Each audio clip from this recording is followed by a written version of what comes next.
Bueno, muy buenos días nuevamente a nuestra sesión de Elsevier Live. Para aquellos que no me conocen, soy Karen Angulo, consultora de Elsevier para la región andina.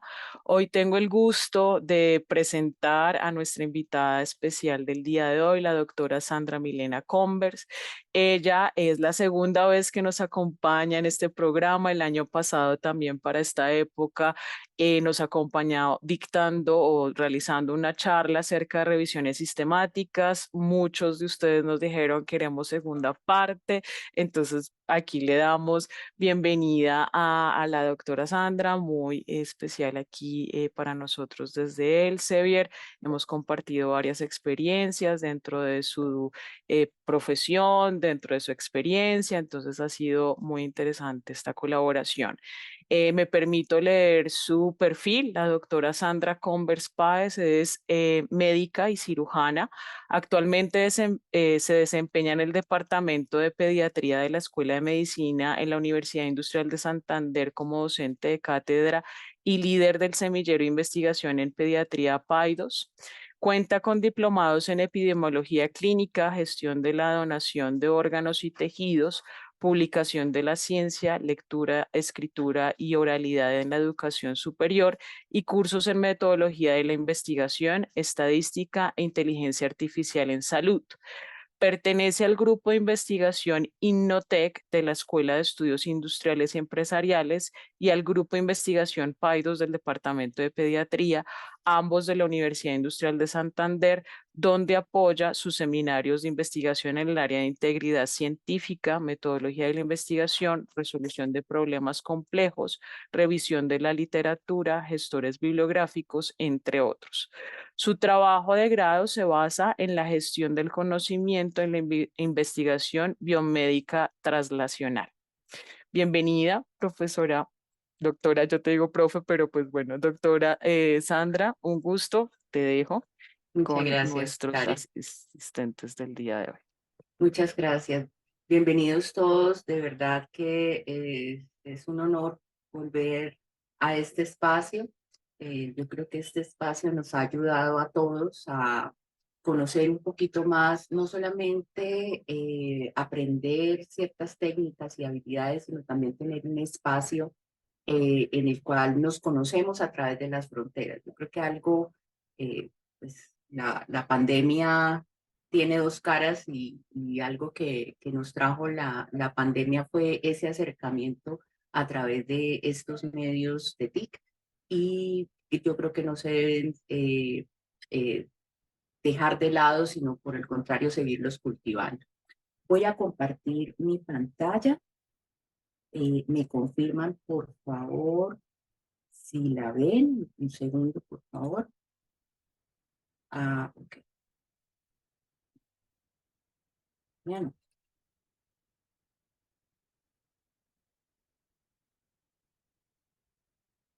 ¿Me confirman, por favor, si la ven? Sí, perfecto, la vemos perfecto. Perfecto, muchísimas gracias.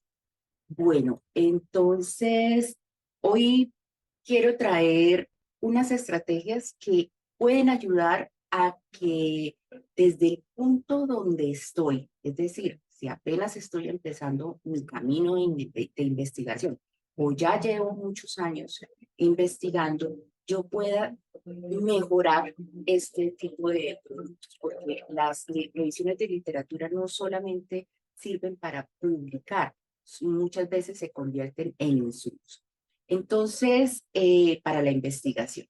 Entonces, hoy quiero traerles estas estrategias que pues, no solamente he identificado a través de lecturas, de artículos y libros, sino también cuando uno se enfrenta a estos desafíos, cuando uno está haciendo las cosas, porque a veces la teoría no siempre se pega con la práctica. Muy bien. Lo que hoy vamos a mirar primero para recordar qué es y por qué se hace una revisión de literatura científica. Este es un término macro que incluye muchas otras clases de revisión de literatura y por eso es importante conocer la tipología. Y luego daré 10 estrategias, hay muchas más, pero me concentré en estas 10 estrategias para la revisión de literatura. Y por supuesto, las nuevas perspectivas que nos traen nuevas tecnologías como la inteligencia artificial.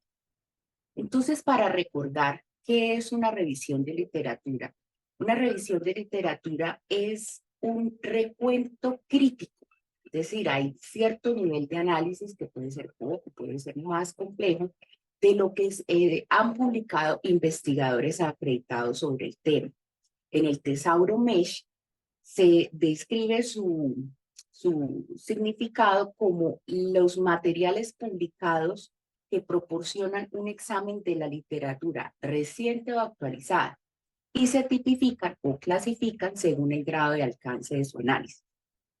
Esto es muy importante, para esto es muy importante recordar que la ciencia es acumulativa y esa es la principal razón por la cual nosotros vamos a realizar una revisión de literatura, porque necesitamos conocer ese cuerpo de conocimiento para poder identificarlo, reunirlo, analizarlo y tomar decisiones al respecto.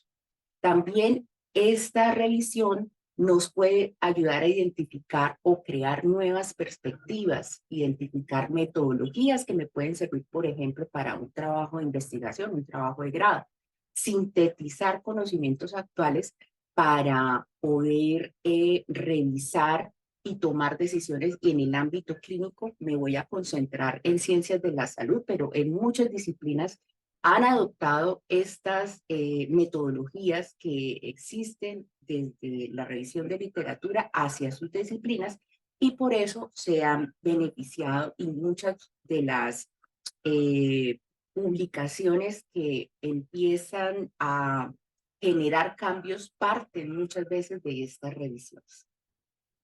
También nos permiten identificar expertos y las instituciones, si estamos pensando en algún tipo de alianza, también para identificar preguntas de investigación basadas en las brechas de conocimiento o los vacíos que se pueden encontrar cuando estamos haciendo análisis profundos. Y también de por sí puede ser un tipo de investigación, es decir, una revisión puede ser una investigación secundaria en que sus participantes, en lugar de ser seres humanos, pues van a hacer otros estudios. Y aquí viene lo interesante. Para aquellos que ya tenemos unos añitos leyendo, cuando por primera vez nos enfrentamos a la revisión de literatura con metodología, nos vamos a encontrar o nos encontramos más bien, nos encontramos que teníamos o una revisión descriptiva o una revisión sistemática, con toda la metodología. Y durante muchísimos años, esas fueron las dos opciones que teníamos. Ahora, ya no, ya tenemos un buffet un poquito más variado. Encontré, perdón que se me olvidaba decirles, en este QR de acá abajo van a encontrar los enlaces y las referencias bibliográficas de todas las cosas que estoy mencionando para que sea más fácil. Al final hay una diapositiva con un QR más grande, pero tranquilos que esta información les va a quedar a ustedes. Entonces encontré un artículo que hablaba de 14 tipos de revisión y leyendo un poquito más encontré otra. Es posible que haya incluso más. Hace un tiempo revisé y recuerdo que había contado 19, entonces eso puede variar porque las metodologías, según las tecnologías, según los nuevos problemas a los que nos enfrentemos, pues se van mejorando y van surgiendo, se van desagregando y creando nuevas clasificaciones. Pero por ahora estas son como las que más se encuentran en la literatura. Entonces simplemente las voy a nombrar, les voy a dejar el enlace para que puedan descargar ese artículo del de 14 tipos de revisión para que lo lean con más calma, para que vayan conociendo. Ese artículo es muy interesante, es un artículo de Grant del 2009, no es tan nuevo, por eso digo que es posible que haya muchísimas más, en las cuales explican muy bien sus fortalezas, sus debilidades, cuáles serían las aplicaciones de cada uno de estos. pero los voy a nombrar para que vayamos teniendo empecemos a conocer cuáles son los tipos de revisión de literatura. Hay uno que se denomina la revisión crítica, otro que es la que les mencionaba al principio, la revisión narrativa o descriptiva de la literatura. Hay otro tipo de revisión que se llama de mapeo, que a veces tiene la palabra sistemático, el metaanálisis que muchos conocemos, la revisión de estudios mixtos, los resúmenes de literatura, los overview, revisiones sistemáticas cualitativas o síntesis de evidencia cualitativa, también se denominan así. La revisión rápida que tuvo un auge inmenso durante toda esta explosión de publicaciones en pandemia, de pronto si recuerdan. La revisión exploratoria o panorámica, las Scoping Review, que también tuvieron una gran explosión, un auge durante pandemia. La revisión de los estados del arte, las revisiones sistemáticas, las búsquedas y revisiones sistemáticas. Si ustedes notan, hay nombres muy similares. Por eso les digo que es mejor empezar poco a poco, ir leyendo, a ver cuál es el que de pronto nos interesa. La revisión sistematizada, que es levemente diferente a la sistemática, pero pues así sea poco, es diferente. Hay otra que se denomina la revisión sombrilla o revisión paraguas y las revisiones realistas, que tienen datos de la vida real, del mundo real. Entonces, hay gran infinidad de tipos y cómo vamos a decidir. Más adelante, en unas próximas diapositivas, les voy a dar unos tips para que podamos mirar. No las podemos hacer todas. Si escogemos una, no vamos a escoger la otra, pero tenemos que tomar decisiones de cuál es la que más me conviene dependiendo de lo que yo esté buscando. Entonces, ubiquémonos en el momento en que mi tutor, mi asesor, mi grupo de investigación me dice, bueno, vamos a empezar a trabajar en una revisión de literatura. Generalmente, vamos a hacer una revisión sistemática y sucede que para hacer una revisión sistemática se tienen que cumplir varios criterios. Pero independientemente por ahora, en ese momento en que le dan a uno el tema o uno escoge el tema, vamos a imaginarnos que estamos recibiendo esa instrucción.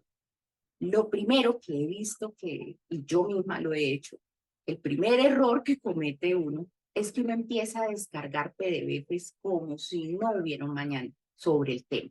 Y empieza y descarga, y descarga, y descarga, descarga en celular, descarga en tableta, descarga en un computador, le mete a la nube, bueno, y descarga y descarga y descarga. Eso es un problema porque se está descargando sin un método, se está descargando sin una estrategia. Lo que se descarga es lo que se va a leer. ¿Sí? Y hay varios momentos en los que uno va a leer. Una revisión de literatura puede ser muy útil para hacer un marco teórico, un marco conceptual, un marco metodológico, pero también puede ser de por sí mismo uno de los objetivos de la investigación o la investigación en sí. Entonces tienen unos alcances diferentes que dependiendo de ese alcance es donde yo voy a utilizar esos PDFs. Entonces, si yo los empiezo a bajar en completo desorden y con un ataque de pánico, tengo que bajar, voy a quedar con un cementerio de PDFs. ¿En dónde? En todas partes. ¿Y por qué los llamo cementerios? Porque los bajamos y no los leemos. Entonces, pues la invitación es, primero que todo, calmarse, hay que leer, pero no irse directamente a descargar los PDFs de los artículos. Otra cosa que he visto es que, bueno, no voy a descargar todos los PDFs, pero sí solamente voy a descargar los artículos que sean revisiones de tema. Eso está bien hasta cierto punto, porque no depende solo del artículo, depende de mí, depende de dónde estoy yo frente al cuerpo del conocimiento. Entonces, por ejemplo, si yo tengo un conocimiento amplio o ya he trabajado el tema y lo que necesito es como actualizarme, un artículo que diga revisión estado del arte o revisión de tema, porque pues, generalmente las revisiones de temas son revisiones descriptivas o narrativas, pues me puede ayudar como a retomar, ¿sí? Pero si yo soy alguien que apenas está conociendo el tema, una revisión de tema va a ser insuficiente para mí para darme las bases, los cimientos del conocimiento que yo necesito para empezar a abordar el tema de estudio. Por eso, en este caso, lo que, dependiendo de dónde esté, pero la recomendación es general, tenemos que volver a los libros. Y los libros, si yo no voy a meter los libros en la revisión de literatura, no, pero los conceptos, las relaciones, la organización, generalmente ya hay una base que está en los libros. Y eso tiene que ver también porque puede que vayamos directamente a la pregunta. Y si no conocemos el contexto, es decir, no nos acercamos al tema de lo general a lo específico, pues puede que empecemos a tener nosotros vacíos desde el principio que luego nos van a impedir hacer un trabajo fluido cuando estamos haciendo la identificación, descarga, selección, análisis de los recursos que bajamos para nuestra o que utilizamos para nuestra revisión. Y esto sí es un tironcito de orejas para todos recién llegados o no a la investigación, es no tomar notas. Cuando no tomamos notas, nuestro cerebro queda un poquito a medias. A veces esas notas no tiene que ser transcribir cosas, sino simplemente ideas, un diagrama.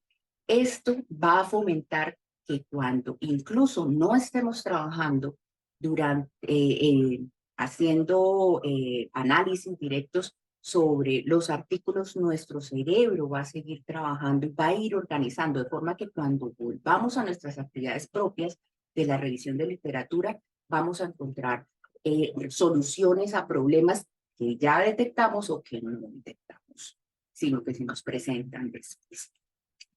Bueno. Oh,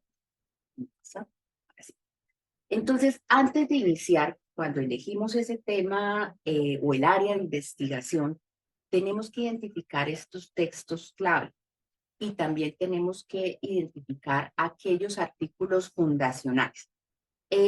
¿Cuáles son los artículos fundacionales? Los que probablemente ustedes les han dicho o han leído que son los artículos seminales. Lo que pasa es que es un anglicismo que todavía no ha digerido bien la Real Academia de la Lengua, pero pues digamos, el término correcto sería fundacional, pero todos lo conocemos como seminal. Este maletincito también va a representar en las diapositivas de aquí adelante con quién pueden trabajar o en dónde pueden obtener información y asesoría sobre esto. Entonces, sus tutores, sus asesores de tesis, de trabajo de grado, los semilleros y los seminarios, todos ellos cumplen un papel muy importante en esta parte inicial. Por eso, decirle a una persona que apenas está empezando su trabajo de investigación, hey, vaya y me hace una revisión de literatura sin ningún tipo de ubicación temporoespacial, yo creo que es un daño muy grande, porque hay tanta información, hay tantas herramientas que incluso vamos a ver ahorita, que es prácticamente dejar a una persona en el cruce más concurrido de Tokio sin saber para dónde tiene que ir. Entonces, en estos espacios es muy importante tener este punto cero, por llamarlo así, para que se pueda hacer ese inicio en una forma más agradable y que tenga un significado desde el punto de vista de aprendizaje y obviamente desde la investigación. Las estrategias para adquirir, o sea, ¿por qué vamos a utilizar los textos y los artículos fundacionales? Es porque necesitamos esa fundamentación teórica, necesitamos saber cómo está organizado ese tema dentro de una disciplina, dónde está, si en el caso de las ciencias de la salud, si estamos hablando de pruebas diagnósticas o de intervenciones terapéuticas o de factores de riesgo, pues esa fundamentación teórica nos va a oh, por Dios. Oh, por Dios. Me disculpan, espero. Ya. Hola. Eh, sí, se bloqueó. Ok, listo, pero ok, gracias. Muy amables. Eh, no sé qué pasa, pero bueno. Listo, ya se mueve el cursor, sí, perfecto. Los textos y los artículos me van a permitir entender el contexto, de dónde viene el problema, cómo son las preguntas de investigación que se necesitan resolver. También nos van a permitir identificar esas tendencias y patrones luego de que nosotros vayamos a hacer los análisis de los documentos que obtuvimos en la revisión de literatura. Y esto sobre todo evitar repeticiones. Por aquí no la voy a contestar completamente porque eso lo vamos a dejar para el final, pero veo una pregunta, la primera y el número mágico, la antigüedad de los artículos de cuántos años debe ser. Obviamente, nosotros necesitamos la información más actualizada porque han cambiado problemas, han cambiado tecnologías, han cambiado intervenciones. Sin embargo, el tener solamente la parte final de digamos, de un tema, ¿sí? Puede ser que el problema que yo estoy tratando de investigar antes de ese tiempo ya haya sido resuelto, parcial o totalmente. Y al no identificarlo, pues precisamente vamos a incurrir en una repetición. Ay, pero eso ya estaba resuelto, ¿sí? Entonces, esa es la importancia de empezar con estos textos o artículos seminales, saber qué hay para que cuando hagamos ya la revisión, estoy hablando de, por ejemplo, en este punto estaríamos construyendo un marco teórico, un marco conceptual, ¿sí? En este punto yo sé cuál es la organización de ese tema y puede que la pregunta de investigación que estemos tratando de resolver la encontremos ahí ya resuelta. Entonces, puede ser que ya se tenga que cambiar, se actualiza, eso sí, sí sigue siendo vigente o se cambia completamente la pregunta, puede estar relacionada, pero se puede ajustar. Entonces, digamos, si estamos hablando desde el proceso de una revisión sistemática, por ejemplo, una revisión de sistemática o los demás tipos que estamos viendo, sí hay un límite de tiempo que depende del tema. Por ejemplo, ¿será que hace 10 años había COVID? No, el COVID tiene una vigencia de 2019 para acá, pues entonces es muy claro que nosotros vamos a tener que coger una fecha de 2019 para acá. Pero si estamos hablando de neumonía, ¿sí?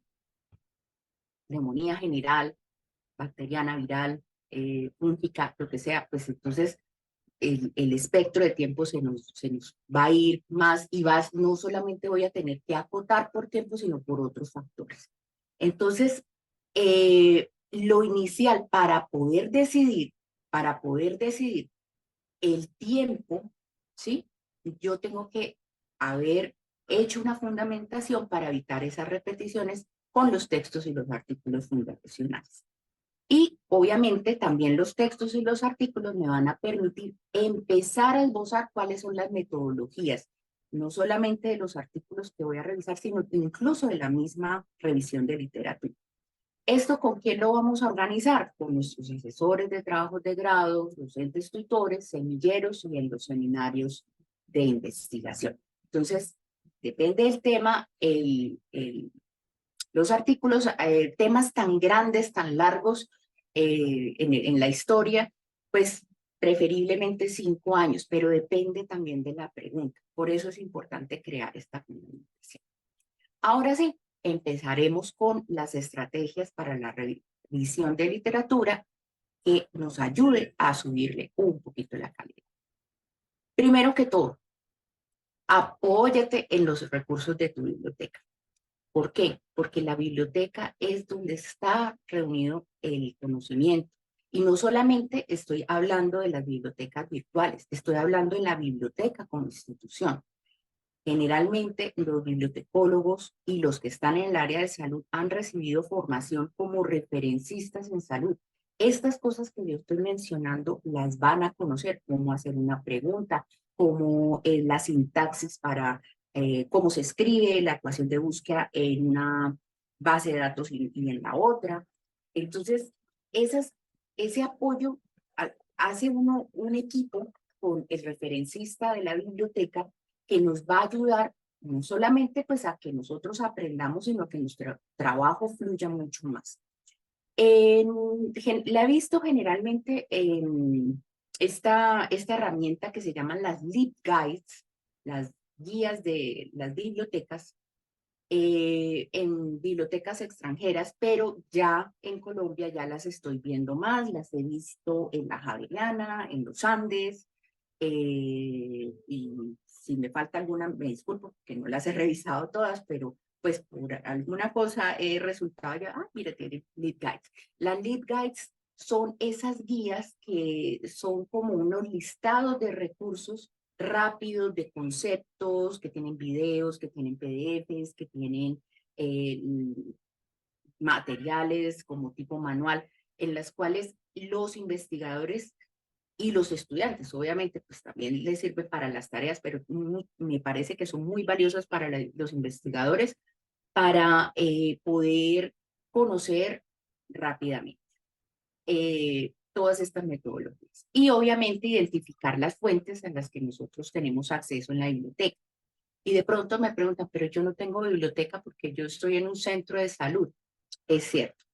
Generalmente la biblioteca está anidada dentro de una institución de educación superior, pero hay recursos que son gratuitos, por ejemplo, PubMed, la Biblioteca Virtual de Salud de la Organización Mundial y Panamericana de la Salud, que nos pueden ayudar, pero también ahora con la acreditación de las instituciones de educación superior, ha hecho que la comunidad universitaria se amplíe un poquito más. Es decir, que ya unos, a pesar de que se gradúa, sigue perteneciendo a la universidad. Entonces, los invito a que se acerquen nuevamente a la universidad de la que ustedes son egresados, pregrado, posgrado, y conozcan, averigüen si ustedes pueden, como egresados, tener acceso a sus bibliotecas. La biblioteca con la que uno estudió es muy diferente después de cierto tiempo a la biblioteca después de graduado. Entonces, muy diferente generalmente para mejor.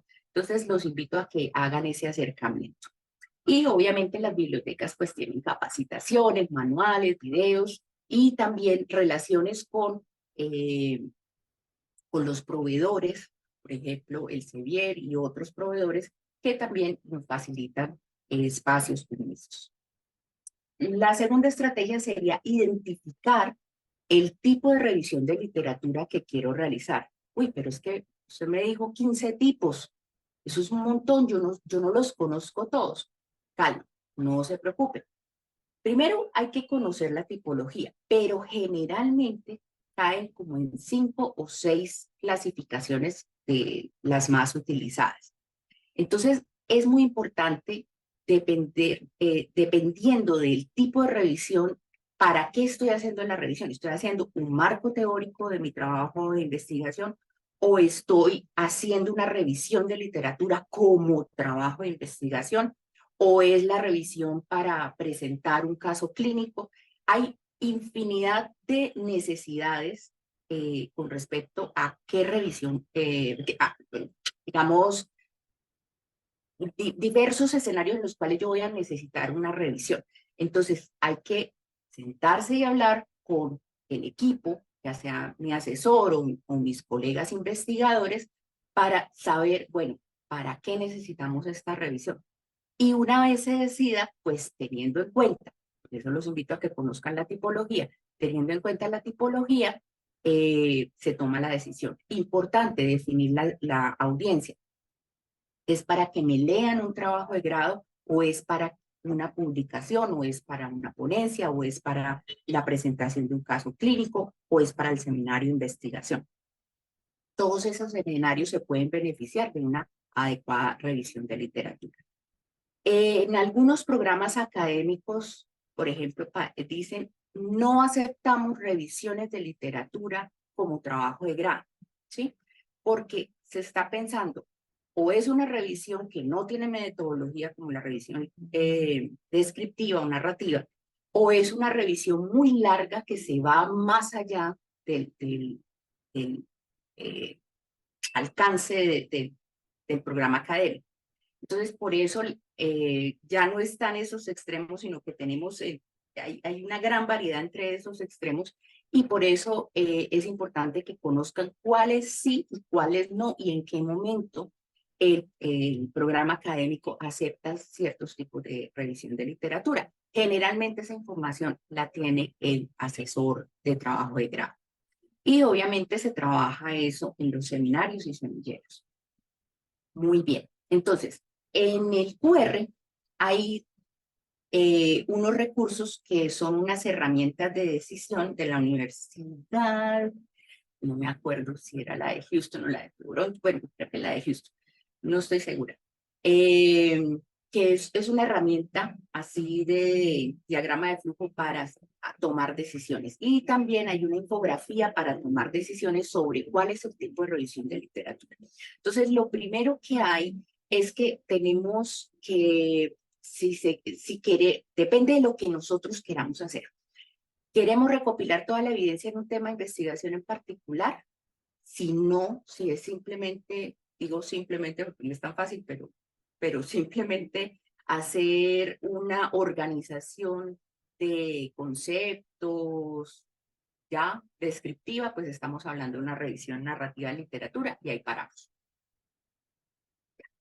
Pero si queremos recopilar toda la evidencia de un tema, cuando hablamos de toda la evidencia, es toda la evidencia, tenemos que antes de decidir preguntarnos otra cosa.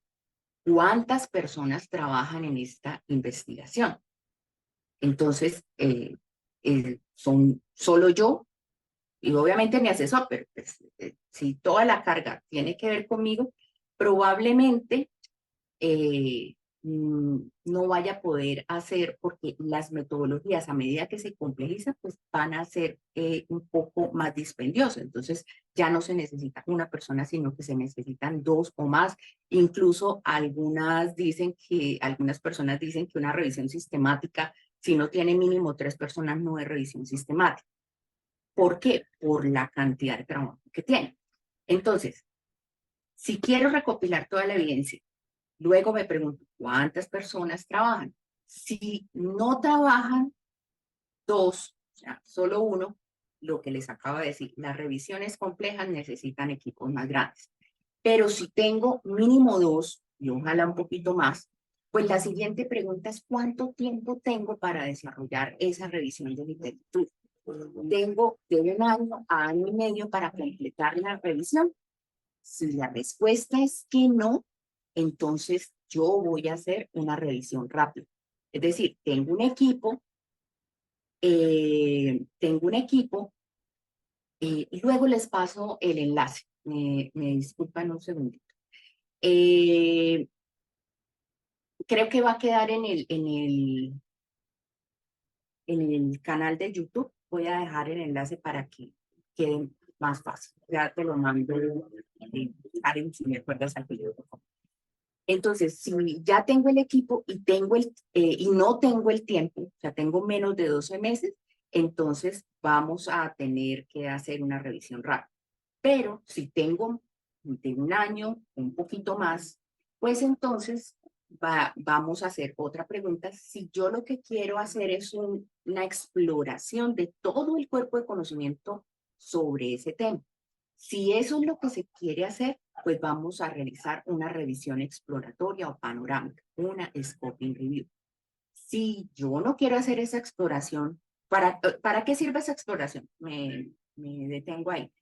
Esa exploración me sirve para identificar brechas de conocimiento, tendencia y todo, pero generalmente tiene una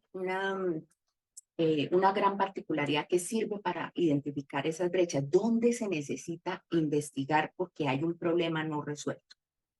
Si eso no es lo que yo quiero, sino que lo que quiero es empezar a contestar preguntas más específicas, Entonces,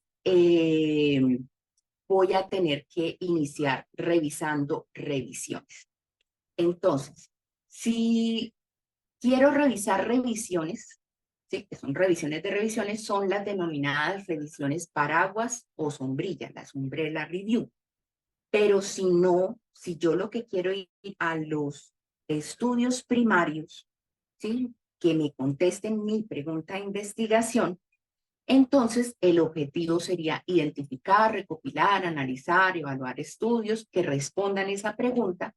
Pues tenemos que recordar que las revisiones sistemáticas requieren pregunta o preguntas de investigación. Entonces, esa sería la decisión para tomar la metodología y realizar la metodología de revisión sistemática. Existe la posibilidad de parar ahí, pero si dentro de la pregunta de investigación necesitamos evaluar riesgos, evaluar los beneficios, es decir, cuantificar, y los estudios dan para que tienen información que nos permitan hacer esa cuantificación mediante métodos estadísticos que evalúen, sinteticen y resuman los resultados, pues vamos a realizar un metaanálisis. Si no, se queda ahí en revisión sistemática. Entonces, todos los metaanálisis vendrían o partirían de una revisión sistemática, pero no todas las revisiones sistemáticas necesariamente tienen que volverse metaanálisis. Eso es importante. La tercera estrategia es identificar el marco de trabajo adecuado para la pregunta de revisión. Esto no es lineal. Muchas de estas estrategias son simultáneas, ¿sí? A medida que vamos tomando las decisiones y vamos viendo en dónde va calzando la revisión de literatura adecuada para mí, también tengo que mirar cuáles son las preguntas de investigación.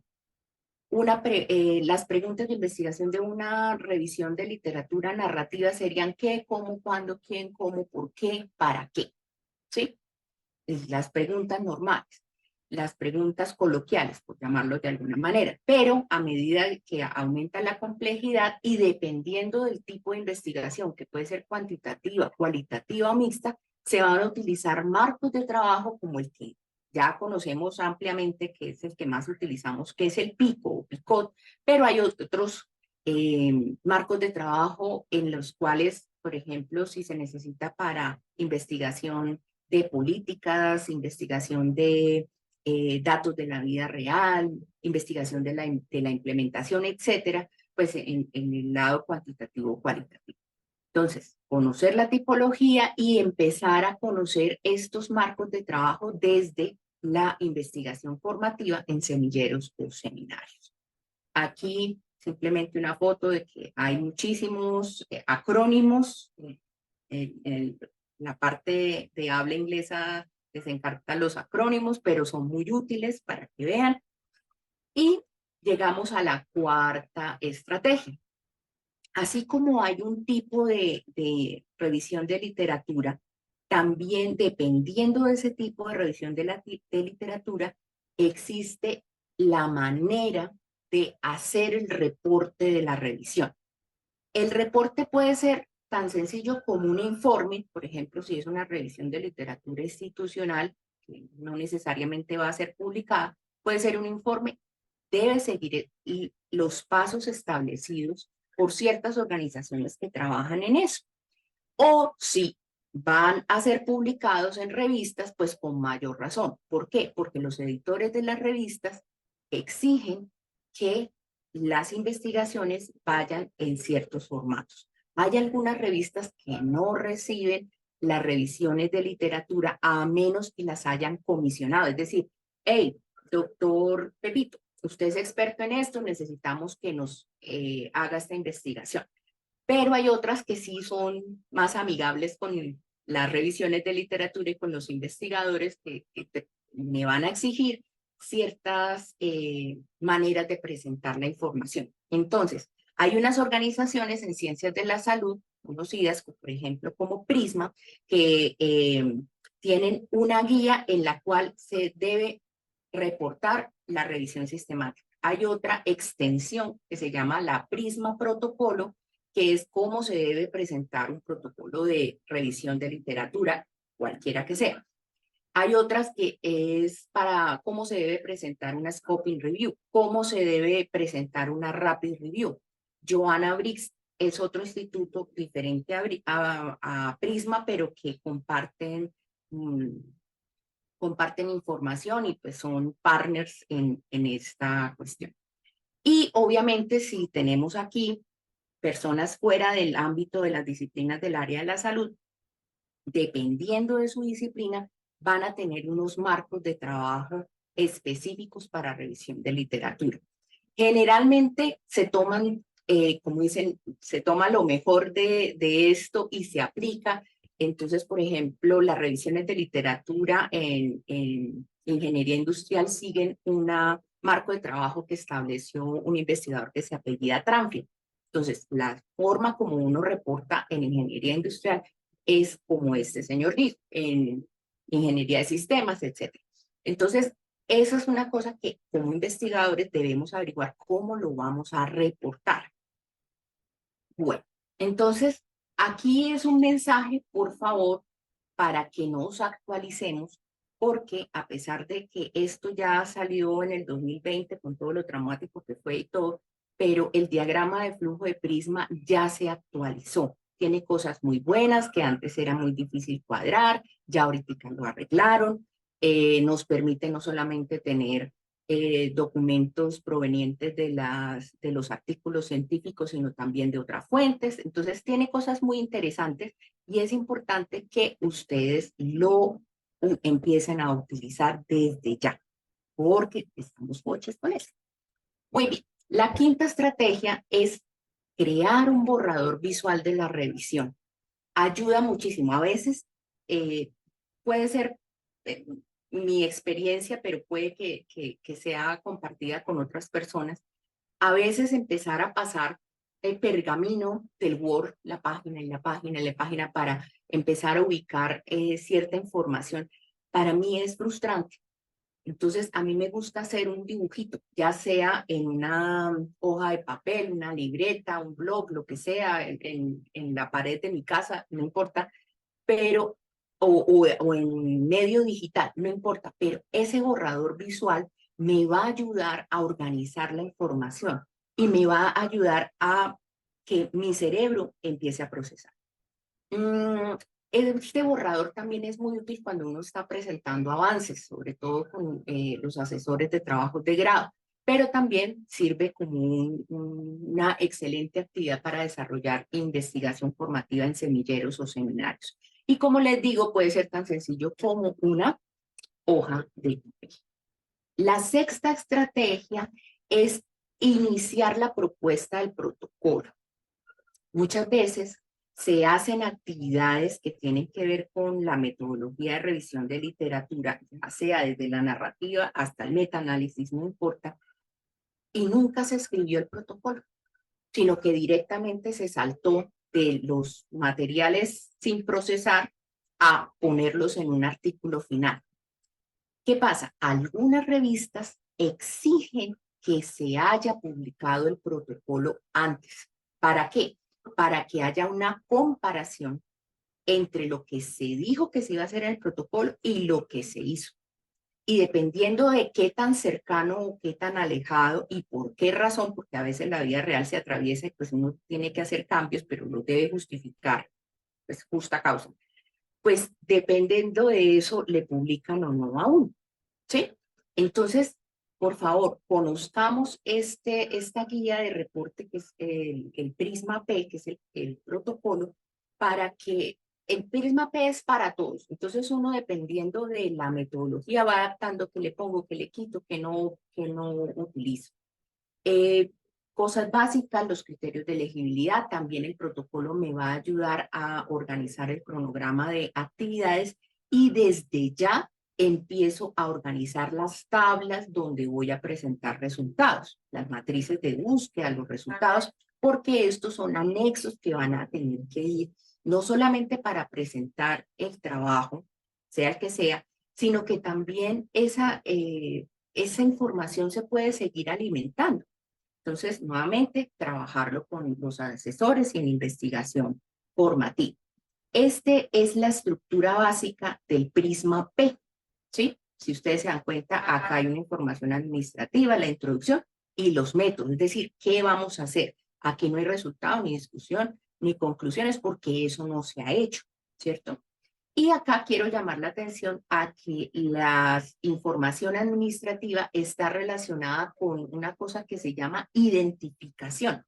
Sucede que hay unas revisiones de literatura que, bueno, las revisiones de literatura se pueden registrar, se pueden matricular, algo así, en una base parecida a clinicaltrials.gov. En esta base, Próspero, que es un registro, más que base, es un registro, se pueden registrar revisiones de sistemáticas, metaanálisis, revisiones rápidas, revisiones de umbrella, pero las que no se pueden meter son las de scoping review. Entonces, ahí cuando uno lo registra y uno pone toda la información, que en esencia es esto, ¿sí? Pues le dan a uno un numerito. Y ese numerito es muy valioso porque ese numerito le va acá y ese numerito algunas revistas lo exigen. Obviamente, no todas. Entonces, si me la exigen y yo no lo puedo hacer porque, pues como dicen, tampoco es para tanto, pues no pasa nada. De todas maneras, ¿qué puede uno hacer? La publicación del protocolo, tratar de buscar un tipo de revista que me publique protocolos, que los hay bastantes. Muy bien. La séptima estrategia, sigo insistiendo con las notas, hay que tomar notas no solamente mientras está trabajando, digamos, leyendo o procesando información, sino cuando no estamos trabajando. De pronto la idea, el problema que tenemos con, yo no entiendo ese artículo y ¡puf! Estamos haciendo cualquier otra cosa y apareció la solución. ¿Por qué? Porque nuestro cerebrito sigue trabajando. Estamos durmiendo y me desperté con la solución y entre dormida, escríbanlo en alguna parte, celular, chat, libreta, lo que sea, pero tomemos notas. ¿Por qué? Porque este es un trabajo continuo, no es, es tanta información que nuestro cerebro está trabajando continuamente. Y además de tomar notas, es una recomendación que seamos organizados desde el principio, que tengamos una carpeta dedicada y no la pobre carpeta de descargas que ahí llega el recibo de la luz, el de la tarjeta de crédito, el de la veterinaria, el del colegio, el del mercado y los PDFs de la revisión de literatura. Entonces, esa no es la carpeta que tiene que ponérsele un nombre de donde yo sepa que lo encuentre. Ojalá que tenga nube, que tengan, ahorita la nube pues está en todas partes, pero que usted lo tenga de forma que puedan trabajar tanto en su equipo como en otra parte. Y también otra manera de realizar organización es utilizando los administradores y los gestores de referencia. Y por eso vamos a utilizar documentos dedicados, no solamente documentos, de pronto aquí me faltó también la palabra herramientas dedicadas para eso. Porque además del protocolo, ya les mostré el diagrama de flujo prisma, y ahora les voy a mostrar unas matrices para realizar ecuaciones, para registrar ecuaciones de búsqueda. En la conferencia del año pasado yo mostré una matriz que tiene el Sevier, ojalá no tengo el enlace de esa matriz, pero yo sé que existe para que lo pudieran descargar de cómo crear ecuaciones de búsqueda. Pero esa no es la matriz a la que me estoy refiriendo ahorita. Esta es la matriz de registro, o sea, para que cada vez que hagamos una ecuación, las ecuaciones van cambiando. Utilicé una ecuación y me salieron 10.000 resultados. Pues esa no es. Entonces tengo que hacerle ajustes hasta que me llegaron el número mágico que depende de muchas cosas, puede ser cualquiera. Y ese es con el que yo me voy a quedar para mi trabajo. Entonces, ese registro es importante porque muchas revistas también le piden a uno material suplementario. Y dentro del material suplementario está el cronológico y de resultados de ecuaciones de búsqueda. También uno puede utilizar, yo creo que para revisiones de literatura utilizo más el Excel que incluso que el mismo Word, porque el Excel me permite una mayor facilidad de trabajar la información. La matriz para la lectura de abstract, también matriz de presentación de resultados de la revisión de literatura. Aquellas en el protocolo que yo coloqué, pues las puedo ir trabajando en Excel y luego ya cuando tenga los resultados, pues les puedo transformar y las pongo en el Word. Hay muchos administradores, gestores de referencias, pues por ejemplo Elsevier tiene Mendeley, hay otro gratuito que se llama Sotero, pero utilicen el que ustedes conozcan, el que les ayude a ser organizados, el que les ayude a poner las referencias, que les ayude a tomar nota. Y obviamente el que sea amigable con el presupuesto. ¿Por qué? Porque hay unos gestores de referencia que son cariñositos y pues que están a cargo de esto. Recuerdo una amiga mía que su tutor le exigía que tenía que utilizar el Note. Y en esa época, eso ya hace más de 5 años, el Note costaba casi $1.000.000 porque el Note se paga en dólares, entonces depende del dólar. Entonces costaba como 800, 900.000 pesos, una cosa así. Pues imagínense que no, pero la misma funcionalidad de Node la puede tener Sotero, que es gratuito, la puede tener Mendeley, que también es gratuito. Entonces también, pues, si los que estamos en la parte de profesores, sí vamos a poner una exigencia que sea un poquito razonable, también pensando en el ambiente que tenemos en este momento en todo el mundo. Muy bien. Entonces, simplemente para mostrarles las matrices como ustedes la quieran hacer. Yo tenía acá una en el que yo ponía el tema. Esta era más como para explicar una clase, que el tema era grande, que empezábamos a trabajar ese tema desde ciertos textos. Entonces, los textos, por ejemplo, si es un tema de patología, pues empiezo con la Robbins. Si es un tema de medicina interna, pues me voy con la Cecil, por ejemplo, etcétera, etcétera. Y a raíz de esa lectura voy a sacar ciertos descriptores, ciertas palabras que me describan el tema de investigación. Y esas palabras voy a tratar de identificarlas en unos tesauros, que son el DEX y el MESH. Les cuento que el DEX está casi que mejor que el MESH porque tiene 3 idiomas y tiene unos enlaces buenísimos. De verdad que la Organización Panamericana de la Salud se trabajó con la actualización del texto. Y con estos términos yo voy a empezar a hacer una ecuación exploratoria,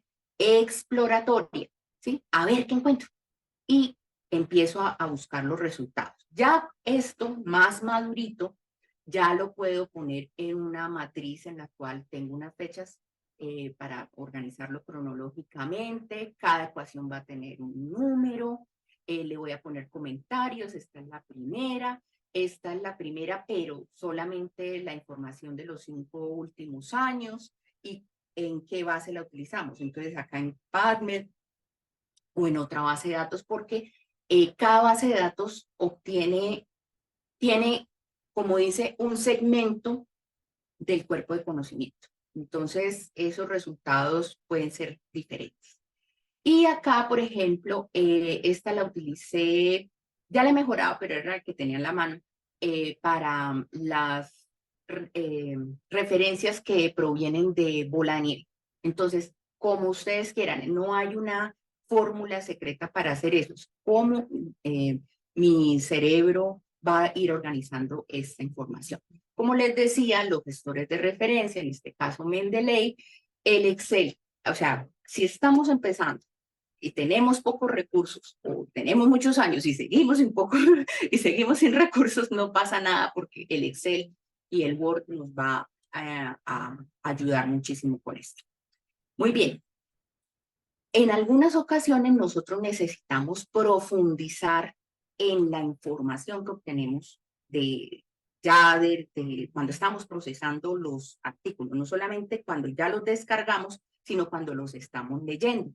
Entonces, por ejemplo, este software, que es un software cualitativo, también de investigación mixta, que se llama En Vivo, me permite hacer unos mapas de calor en los cuales detecté en cada uno de estos PDFs, se detectó un tema.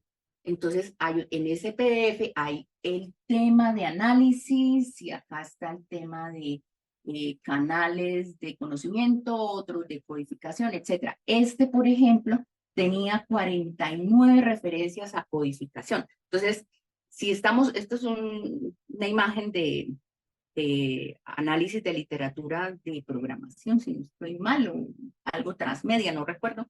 Bueno, esto me permite profundizar porque recordemos que la revisión de literatura también detecta tendencias.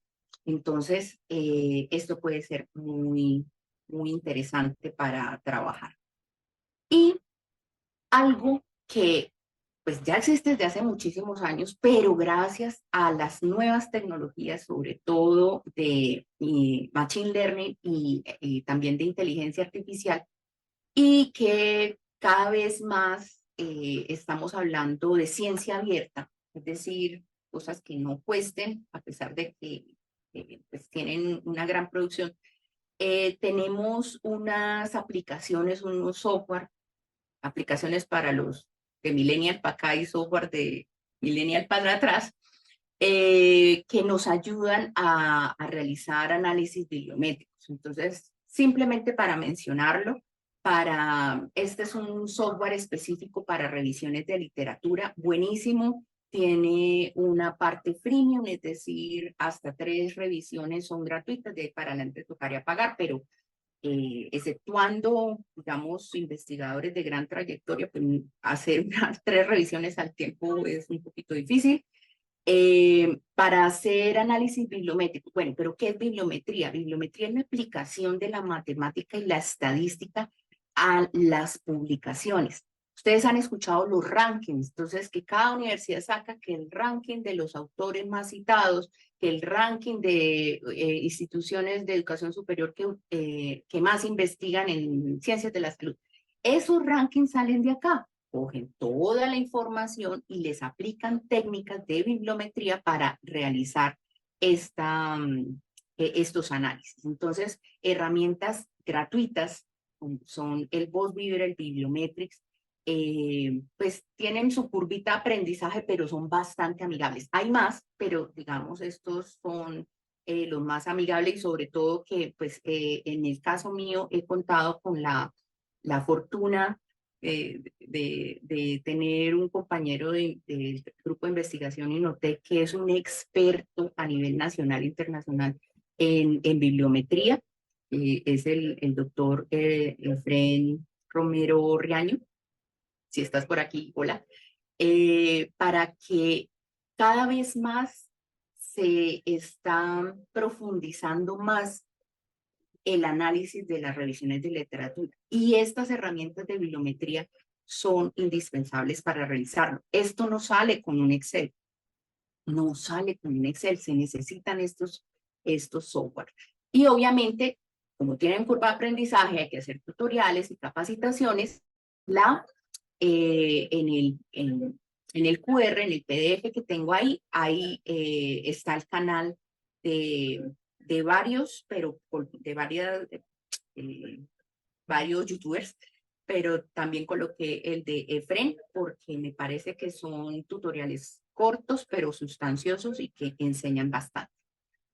¿Cómo se vería esto? Pues digamos sobre un tema que es de nanopartículas, el sistema, el VozViver en este caso, me identifica unos clústeres de temas relacionados, que todos se relacionan con nanopartículas, pero unos estarán con los reactivos, otros con metodologías, otros con aplicaciones. Entonces, verlo en blanco y negro sería un desastre, pero ya cuando le ponen colorcitos y las lineecitas y uno puede ya cuando está en el software, empezar a profundizar esas relaciones les ayuda muchísimo. Ryan, o Ryan, es un software que es de trabajo colaborativo. Si ustedes recuerdan, yo les comentaba a ustedes que para hacer una revisión de literatura, sobre todo, como dicen, de narrativa para arriba, necesitamos varias personas y varias personas que se pongan de acuerdo, que artículo entra y cuál no entra y las razones para que sí entren o no entren. Entonces, Ryan tiene aquí una, digamos, la estructura de el diagrama de flujo de Prisma. Es decir, cuántos se descargaron, cuántos se revisaron, cuántos se eliminaron, cuántos fueron duplicados y el momento de la decisión. Por ejemplo, acá este señor Neil dice que este artículo no entra, ¿sí? Dice, lo excluyó. Si ven que está acá como amarillito y acá colocó que no. Entonces, Neil tiene que colocar una razón por la cual, y esa razón, todo ese compilado de información va a ir a ese diagrama de flujo. Entonces, hacer esto en Excel sí se puede, pero aquí es más divertido porque es simplemente poner un botón y ya. En el Bibliometrics me ayuda a encontrar tendencias y patrones, temas que ya casi no se están utilizando, temas que están saliendo a la luz, por ejemplo, acá en tratamientos contra la leishmania a partir de nanopartículas de plata, pues es como lo último en guarachas. Y la última es, por favor, tengan paciencia. No todo se aprende al mismo tiempo. Cada una de estas herramientas tiene su curvita de aprendizaje y hay unos momentos en los cuales se puede realizar desde la investigación formativa y poquito a poco se va construyendo. Roma no se hizo en un día y además la ciencia no se construye sola. Necesitamos apoyarnos en una gran comunidad. Por ejemplo, acá este espacio que tenemos en los cuales nos reunimos, pero también queda en el canal de YouTube, también el Reser Academy, también poquito a poco con tareas pequeñitas. Por eso tiene que revisarme el tema. Eso es una tarea que a la luz de toda la información y todas las herramientas que hay, es una cosa que uno no puede pensar que un estudiante lo va a realizar en una semana o en un mes o en 6 meses. ¿Por qué? Porque es que eso ni siquiera lo puede hacer un investigador ya con cierta trayectoria. Entonces hay que ser un poquito consecuentes con eso. Y este sí es impajaritable, que es el ciclo de leer, escribir, leer, escribir, leer, escribir, leer, escribir, y cuando se leyó, se escribió, y cuando se escribió, se leyó. Entonces hay que tener paciencia con eso, hay que tener relación con los demás investigadores. Apóyense en la comunidad científica que los acompaña. Y nuevas perspectivas, pues la inteligencia artificial es el boom, precisamente hace casi un año que ya salió, y pues obviamente utilizar los modelos de inteligencia artificial para apoyar las actividades de revisiones de literatura tiene cosas a favor, como el ahorro del tiempo, principalmente la eficiencia. Hay algunos que me pueden hacer, algunas herramientas que me hacen resúmenes automatizados, que cogen los datos y me los visualizan súper bien. Por ejemplo, estos datos, esto utiliza Machine Learning, que es un tipo de inteligencia, me sirven también para identificar tendencias y patrones. Nosotros que no tenemos nuestro primer idioma en inglés, pues también nos va a ayudar a ajustar cositas, sobre todo la gramática, pues todo lo del idioma, y obviamente también el acceso a diversas fuentes. Pero tiene en contra que estos modelos carecen de contextualización, porque dependen de los datos con los que los entrenaron. Entonces, puede haber una sobreexpresión de un tema o puede haber una escasez de otro tema. Y también ellos están entrenados para responder que lo que sea. Eso se llamaría las alucinaciones. Entonces me van a estar diciendo mentiras con toda la tranquilidad del mundo. Sí, claro, mira, pasa esto y esto y esto. Y si yo no tengo el conocimiento previo en la cabeza para poder contrastar lo que este modelo de inteligencia artificial me dice, pues obviamente voy a caer en la tentación y voy a cometer un error. Obviamente hay grandes discusiones sobre la ética de la inteligencia artificial porque hay un riesgo de sesgo sobre todos los datos y los algoritmos, porque depende de los datos con los que se entrenaron estos modelos. y la incapacidad para evaluar el rigor metodológico. Eso todavía es humano. No sabemos. Hace 5 años, más o menos para esta época, hice una presentación y alguien me preguntó, ay, ¿y será que cuando estamos haciendo la descarga, era una conferencia ¿de qué era? De ética en la investigación. ¿Y será que hay algún software para que me lea los PDFs? Entonces le dije, no, todavía. Y, oh sorpresa, 5 años después ya hay muchos modelos de inteligencia artificial, muchos chatbots que nos leen los PDFs. Pero de todas maneras eso tiene que pasar, ya sea que haya una actividad que nosotros realicemos, que nos apoyemos en estos modelos, debe pasar por acá. Si pasa directamente del chatbot al documento, estamos incurriendo en malas prácticas científicas, pero también nosotros vamos a ser los primeros afectados porque no estamos aprendiendo. Y obviamente estos modelos tienen una adaptabilidad limitada a ciertas áreas de investigación, por lo que les comentaba el entrenamiento, y lo que ellos quieren es contestar, o como sea, no importa, y empiezan a investigar.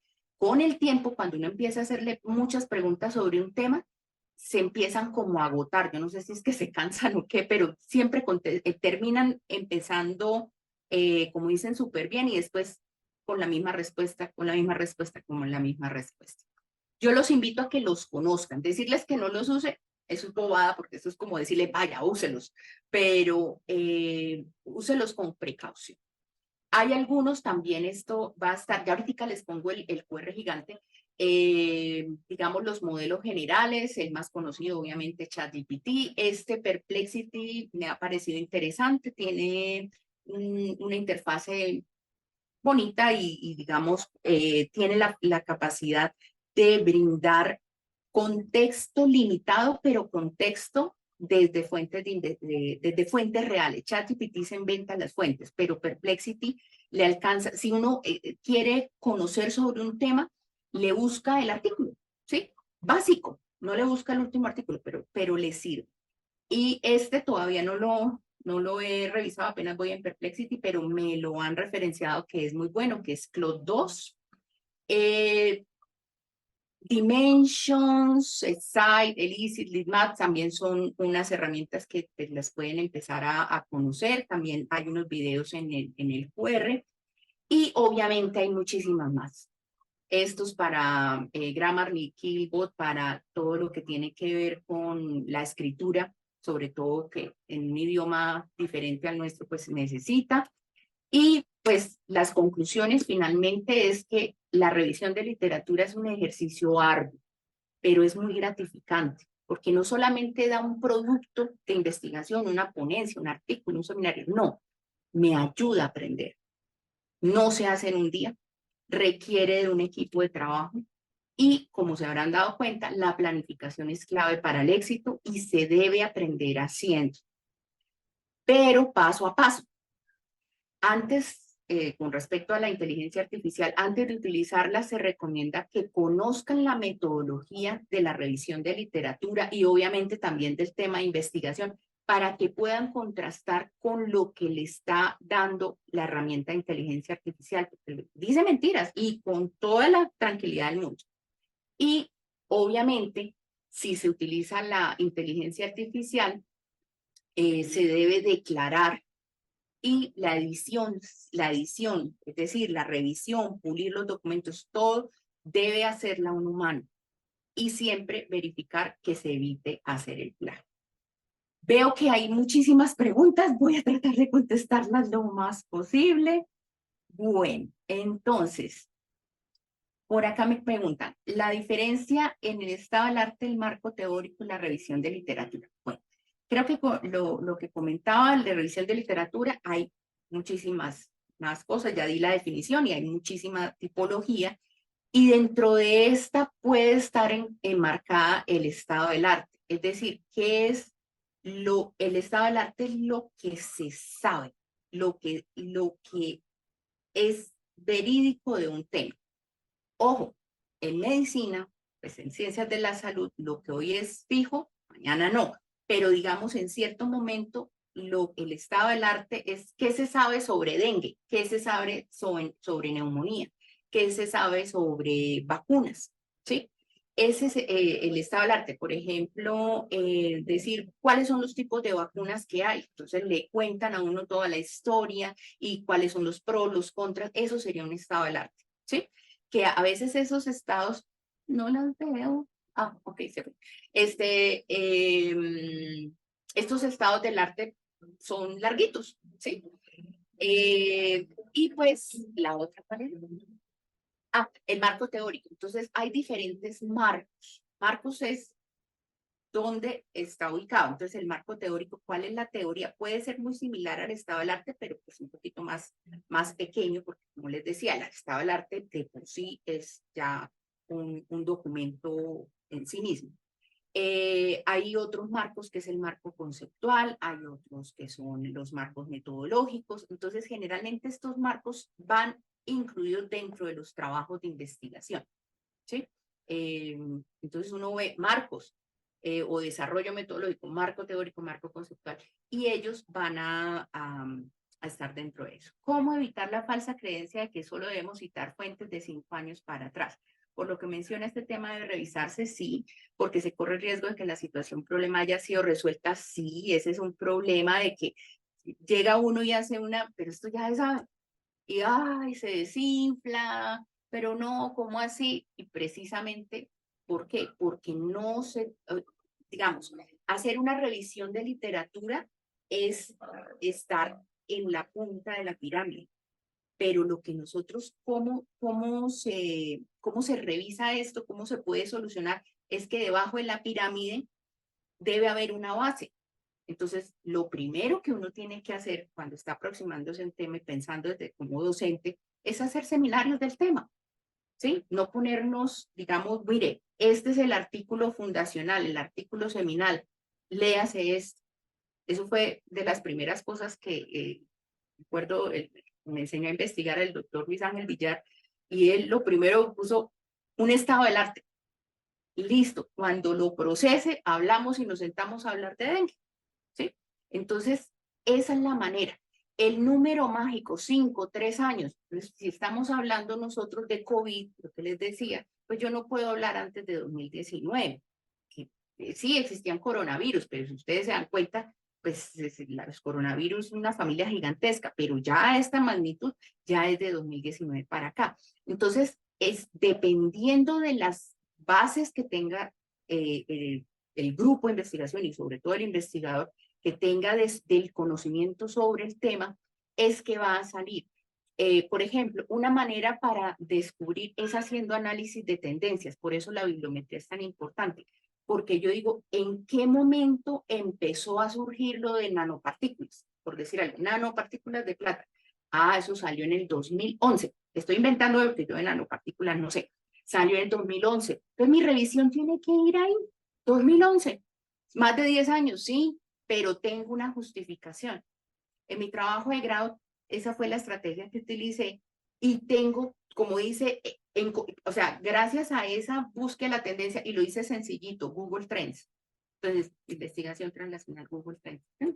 Y salió en qué momento empezó a utilizarse el término y los diferentes términos, y todos coincidían en 2006, porque en 2006 hubo unos artículos fundacionales que no eran proyectos de investigación, no eran artículos de pacientes, eran editoriales.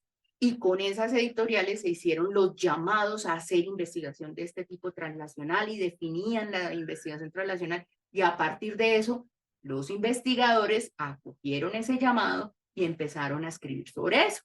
Entonces, esa es una manera también como de mirarlo. Si nos vamos como números mágicos, los números mágicos a duras penas sirven para el valor. De resto, tiene uno que justificar por qué 5, por qué 3, por qué 11, por qué 15, ¿sí? Y eso, ¿por qué? Porque si no vamos a dejar cosas que ya están resueltas y los que necesitamos resolver sin atender. Bueno, se recomienda utilizar operadores booleanos para empezar a buscar los papers. Sí, como yo les mencionaba, inicialmente cuando empezamos, y voy a ver si la encuentro.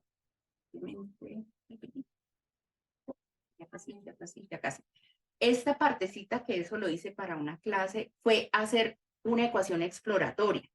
Y ¿por qué? Porque es que puede ser tan sencilla como dengue y hemorragia, por decir algo. O sea, unir dos descriptores. Pues, una ecuación mínimo dos descriptores. A ver qué voy encontrando. Ya cuando la ecuación ha madurado y sobre todo ha madurado el conocimiento que tengo yo en la cabeza, pues entonces yo puedo empezar a hacer ecuaciones un poquito más complejas. También estas exploratorias me ayudan generalmente los artículos seminales o fundacionales son los más citados. Entonces, generalmente son los que primero aparecen en ese tema. Entonces, me van a ayudar a construir mis bases para mejorar y madurar las siguientes ecuaciones. ¿Cómo encontrar la plataforma como Prisma en un área determinada? Mira, eso generalmente, mi experiencia, obviamente está sesgada, mi experiencia es el tutor. El tutor le dice a uno, mire, esto, así es que hacemos las revisiones acá. O en alguna ocasión alguien me preguntó sobre, bueno, ¿y cómo se hacen las revisiones de literatura de ingeniería de sistema? Y yo esperé a ver y empecé a buscar así palabras clave, empecé a mirar revisiones y en la parte de métodos dice, según la metodología de, siempre se me olvida, lo confundo con Kahneman, pero yo para los nombres no soy muy buena, pero según la metodología de tal y en el otro artículo, según la misma metodología del tercer artículo, ya uno empieza a ver, esta es la metodología. Entonces, generalmente el que ya la ha trabajado es el que le va a indicar a uno. Y obviamente, pues eso también parte de todo lo que uno lea, porque uno, además de lo que tiene que leer, de los textos y de los artículos, pues uno tiene que leer hasta las noticias del tema, ¿sí? Porque debe uno empezar a buscar todas esas fuentes de información, porque detrás de una noticia debe haber alguna cosita de ciencia que lo respalde. Muy bien. De acuerdo, me funciona el borrador visual, sí. Algunas personas somos muy visuales y necesitamos hacer el dibujito, el mamarrachito para poder entender y es una herramienta muy interesante. Yo tengo una amiga, Milena, si estás por aquí, hola. Milena, ella es estudiante de doctorado en la Universidad Politécnica de Valencia y empezó su libro. Y su libro es un libro gigantesco y tiene la primera página toda la organización de su trabajo de tesis doctoral en forma de dibujo. Obviamente es diseñadora, pues más visual no puede ser, pero me gusta muchísimo porque eso se puede ir expandiendo y tiene un cuaderno de este grosor con hojas en blanco que sé que van a ser muy útiles para toda su tesis doctoral. Obviamente hay otras personas que dicen, no, yo me voy a poner a cargar un libro, pues lo cargo en una aplicación de celular con la mejor herramienta en la que uno sabe usar. Entonces, los invito a que empiecen a hacer eso. Además, por otra cosa que no mencioné, los borradores visuales eventualmente van a ser una base muy importante porque hay unas revistas que le piden a uno un abstract gráfico. No sé si les ha tocado, eso es una cosa que hacerlo a las 11 de la noche no es tan fácil porque si uno no tiene el concepto y lo tiene que hacer rapidito, esa fue mi experiencia con los software gráficos y entonces no fue muy agradable inicialmente, pero después me puse a pensar, oiga, sí, pero tiene todo el sentido del mundo. Si a mí una imagen vale más que 1000 palabras, ¿cuántas palabras tiene un abstract? De 250, 300 máximo. Entonces, con una imagen yo puedo contar mucho más. Tiene todo el sentido. Entonces, a veces estos borradores visuales pueden ser un gran insumo para cuando tenga uno que hacer el abstract gráfico que le piden las referencias. Herramientas amigables, puede ser un Canva, Miro, puede ser un PowerPoint, puede ser un PowerPoint y dibujar con el dedito si de pronto tienen una tableta, el celular, la que ustedes prefieran, hay muchísimas. Habla el protocolo. Sí, no solamente en el campo de la salud, uno tiene que hacer generalmente propuestas en los trabajos de investigación, uno tiene que hacer las anteproyecto, propuesta, protocolo, dependiendo de las diferentes disciplinas, tienen un nombre. Eh, entonces, ese protocolo es, mejor dicho, son los huesitos que yo después con el trabajo voy llenando de carnecita. Entonces, es importante eso. Cuando encuentro información relevante, pero ha sido citado. Ah, bueno, eso tiene que ver con la referenciación y dependiendo, generalmente yo puedo, digamos, encontrar en el artículo A la referencia B. Entonces yo puedo que en el artículo A me sirve una información que, digamos, que me menciona el artículo B. La norma, digamos, como el deber ser, es identificar quién tiene el dato original. Pero ojo, hay que buscar el documento original. Entonces, cuando yo encuentro un artículo, mirando las referencias de otro artículo, eso se llama identificación por bola de nieve. ¿Sí? Bola de nieve para arriba o bola de nieve para abajo, no importa. Pero en ese sentido, transgrede un poquito las leyes de la física, la de para arriba, pero pues entienden un poquito de qué se deriva de ahí, ya sea que sea citado o que cite después el artículo. Entonces, lo importante es que si yo detecto, tengo que ir a la fuente original. ¿Por qué? Porque pues si bien el artículo que estoy mirando que lo cita o que lo referencia, ha hecho un proceso. Si yo quiero utilizar los datos del que está referenciado, yo tengo que tener los datos al frente. Entonces tengo que buscarlo, tengo que identificarlo. Entonces, yo lo que invitaría es a revisar todo lo que tiene que ver, por ejemplo, con las normas de referenciación. En salud generalmente utilizamos Vancouver, pero a mí me gusta mucho, digamos, cuando estoy dando ese tema, no solamente mostrar Vancouver, sino también mostrar APA, porque tiene la respuesta a este tipo de preguntas. Entonces, me parece muy chévere eso. Los operadores booleanos que usó para Scopus también, digamos, los operadores booleanos son lógicos y existen, es lógica matemática, es hacer fórmulas matemáticas, pero con palabras. Esas son las ecuaciones ¿qué? De búsqueda de literatura. Entonces, los operadores booleanos son and, or, not. Eso no cambia.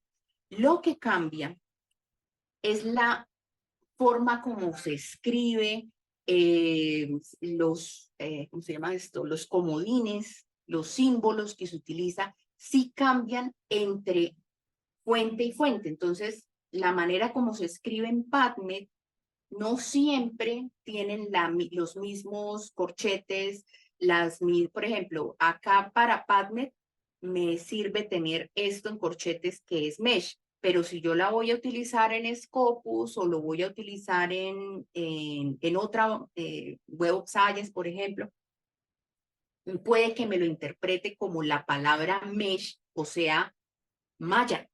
Entonces yo lo tengo que quitar. Entonces, esta ecuación es de PubMed. ¿Qué tengo que hacer? Coger los ingredientes de la ecuación y colocarlos en la nomenclatura, en la sintaxis que utiliza Scopus o Web of Science.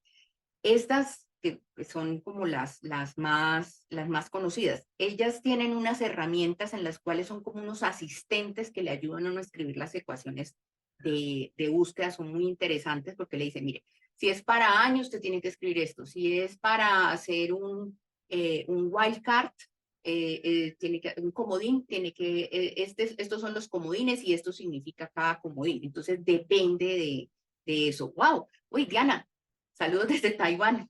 Está lejos, pero muchas gracias por estar conectada. No sé qué hora es allá, pero sé que puede ser tarde. Muy bien. ¿Cómo podría elevar una revisión narrativa siguiendo este proceso, de toma de decisión? Entonces, si yo quiero hacer una revisión sistemática debo cumplir con pregunta de investigación, ¿sí? Eh, Además de pregunta de investigación, tengo que tener el tiempo y el equipo mínimo. O sea, serían como las cosas mínimas y tiene que ser una pregunta de investigación muy bien definida. ¿Sí? Puede ser pico, puede ser en cualquiera de los otros marcos de trabajo, pero para que se pueda denominar. Existe una tendencia, no sé si es por desinformación o qué es lo que pasa, pero yo pienso que lo que les digo, tenemos una brecha entre los que son de mi generación para allá y un poquito para acá. Estamos entre la narrativa y la sistemática y nada en el medio. Con respecto, uy, gracias, Karen. Con respecto a los tipos, pues claro, las metodologías han mejorado, hay cosas nuevas que ayudan, enfoques diferentes, entonces muchas veces los desconocemos. Y el que apenas está empezando dice, no, 15 tipos, yo a qué hora me voy a aprender a hacer todo eso.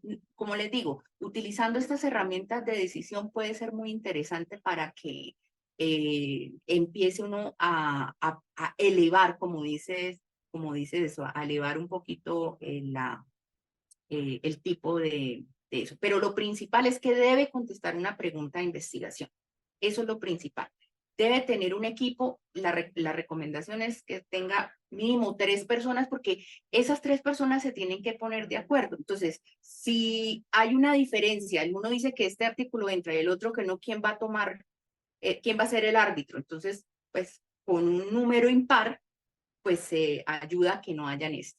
Esa sería pues la respuesta que te podría dar Daniel. Muchas gracias.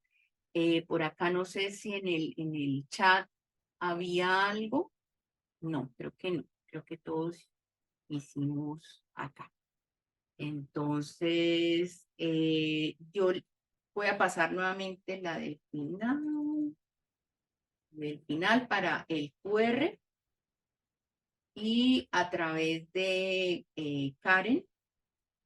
Perdónenme que los pasé por toda la presentación nuevamente. Y a través de Karen les voy a pasar el enlace, no caí en cuenta de tenerlo aquí a la mano, pero